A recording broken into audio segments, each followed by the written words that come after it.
اسی نمونوں کے آثار قدیمہ پر کے حساب سے دلی کے تاج محل کو ہٹا دیا، آگرہ کے تاج محل کو ہٹا دیا جائے، ان نمونوں کو لگا دیا جائے، اور دلی کے جو ہے لال قلعہ اور وہ جو ہے قطب مینار سب کو ہٹا دیا جائے، ان نمونوں کو لگا دے، تاکہ ان نمونوں کو لوگ انگریز لوگ آئے اور ان کو دیکھے اور کہے کہ یہ وہ نمونہ ہے جو پچھلے زمانے میں کیا کارنامے انجام دیے ہیں، تو ان نمونوں کو لگا دیا جائے، الحمدللہ ہٹا دیا جائے ان کے سے۔ مفتی صاحب اگر بخار سے گناہ معاف ہوتے ہیں تو چھوٹے موٹے تو بخار ہی رہے، لیکن بخار اچھا بھی تو نہیں لگتا، استغفر اللہ العظیم۔ ہاں یہ بات تو صحیح ہے، لیکن ہمیشہ رہتی بھی نہیں بخار، ایسا بھی نہیں ہے کہ بخار ہمیشہ، دیکھیے کوئی بھی بیماری اللہ تعالیٰ دائمی نہیں دیتا ہے، وہ بیماری ٹمپروری ہوتی ہے، ٹمپروری اس لیے دیتے رہتے ہیں کہ بیچ بیچ میں جو آپ کے گناہ ہوتے رہتے ہیں، کبھی کبھی تم اللہ کو بھول جاتے ہو، بھول جانے کا مطلب یہ کہ کام میں مشغولیت ہے، ادھر ادھر لگ جاتے تو آدمی تھوڑا سا اللہ کو کم یاد کرتا ہے، پھر اللہ دیتا تو فوراً یاد کرتا ہے۔ قرآن میں کہا گیا ہے کہ جیسے بیماری چھواتے تو وہ اللہ کو یاد کرنا شروع کر دیتا ہے، تو اس لیے نو ٹینشن رہے، اللہ تحفظ، سمجھے؟ تو ان نمونوں کو الحمدللہ چینل کا نام لو پلیز۔ ہاں تو اس لیے ہم کہہ رہے ہیں کہ ایسے ایسے نمونوں کو لگا دیا جائے، قطب مینار کی جگہ ان لوگوں کو لگا دیا جائے، تاکہ لوگ ان کو انگریز لوگ دیکھنے آئے تو ان کی تعریف کریں کہ پچھلے زمانے میں ایسے نمونے تھے ہمارے یہاں اعلیٰ حضرت، نعوذ باللہ ایسے ایسے لوگ تھے۔ ٹھیک ہے، چلیے اب 2-3 شعر سنا دیا جائے۔ جی حلیمہ پروین جی سوال کیجیے، کیا سوال ہے آپ کا؟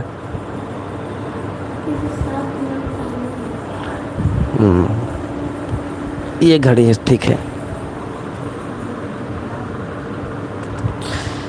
نہیں صبر ہو رہے، کیا نہیں صبر ہو رہے مطلب کس چیز کا صبر کرنا ہے بھائی؟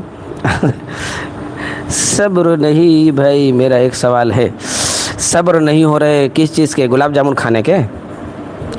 تلاش کیجئے، مارکیٹ میں مل جائے گا گلاب جامن، کیا ٹینشن ہے، لیکن کچا چھینا نہ لینا، کالا گلاب جامن، کالا جو گلاب جامن کے چکر میں نہ رہنا، مارکیٹ میں دیکھو کوئی سفید گلاب جامن ملے تو اس کو لے لو، ٹھیک ہے؟ ٹھیک ہے، مارکیٹ میں بہت سارے نقلی گلاب جامن ٹہل رہے ہیں، تو ان نقلی گلاب جامن کو اور کالا جامن کو نہیں لینا، کالا جامن تو عام طور سے نہیں لینا، اس لیے کہ ان کے اثرات دور تک جائیں گے نا کالا جامن کے۔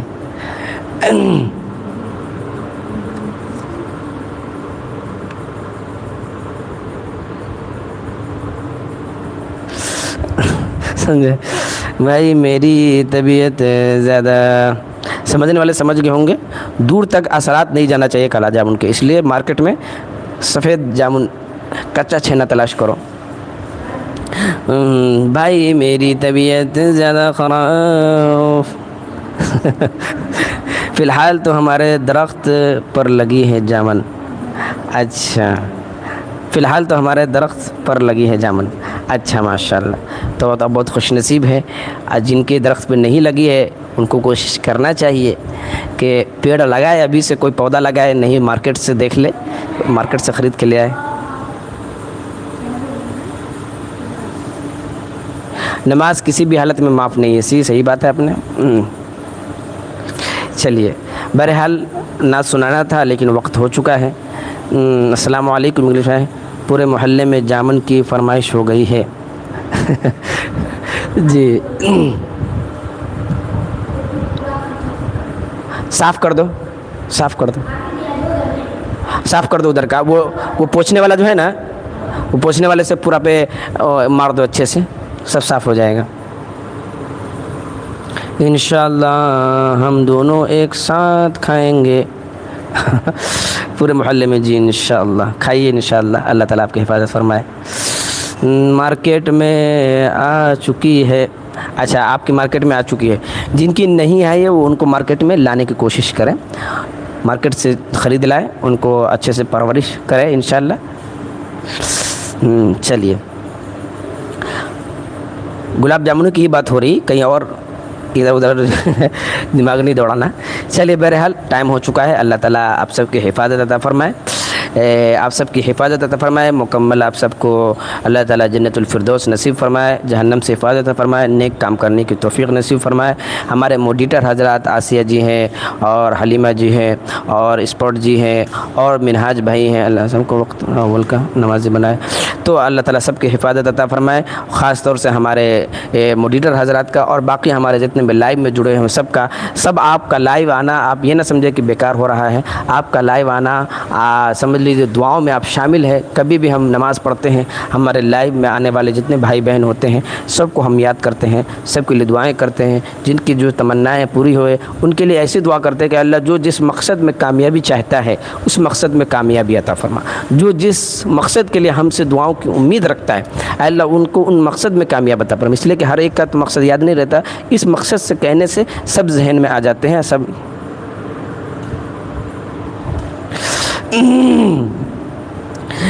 چلیے ٹھیک ہے، انشاءاللہ دعا میں یاد رکھیں، اللہ تعالیٰ آپ سب کی حفاظت فرمائے، اللہ تعالیٰ آپ سب کو اپنے حفظ و امان میں رکھے، سب کو جنت الفردوس میں اعلیٰ سے اعلیٰ مقام عطا فرمائے۔ جزاک اللہ خیرا واحسن الجزاء، استغفر اللہ ربی من کل ذنب واتوب الیہ، لا الہ الا اللہ محمد رسول اللہ صلی اللہ تعالی علیہ وسلم۔ السلام علیکم ورحمۃ اللہ وبرکاتہ، اللہ حافظ۔